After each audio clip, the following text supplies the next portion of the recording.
ഓം ശാന്തി. അവ്യക്ത ബാപ്ദാദയുടെ ഒരു മഹാവാക്യമാണ്. നിങ്ങൾ ശുഭചിന്തനം ചെയ്യൂ, ശുഭചിന്തകരായി മാറും.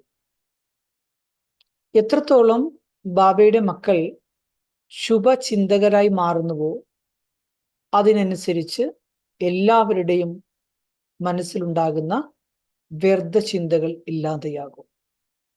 അതുകൊണ്ട് ബാബ പറയുകയാണ്, നിങ്ങൾ എല്ലാവരുടെയും ചിന്തകളെ, അതായത് ടെൻഷനുകളെ ഇല്ലാതാക്കുന്ന ശുഭചിന്തകരാണ്. അതുകൊണ്ട് നമ്മൾ എത്രത്തോളം പോസിറ്റീവായ സങ്കല്പങ്ങൾ ശുഭചിന്തനം ചെയ്ത് ശുഭചിന്തകനാകുന്നുവോ നമുക്ക് നമ്മുടെ സങ്കല്പ ശക്തി കൊണ്ട് മറ്റുള്ള ആത്മാക്കളുടെ മനസ്സിനെയും ശാന്തമാക്കാനും അവരുടെ ചിന്തകളെ, ടെൻഷനുകളെ ഇല്ലാതാക്കാനും സാധിക്കും.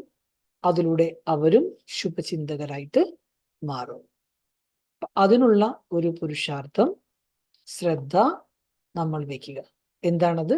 ശുഭചിന്തൻ, ശുഭചിന്തക്. ഓം ശാന്തി.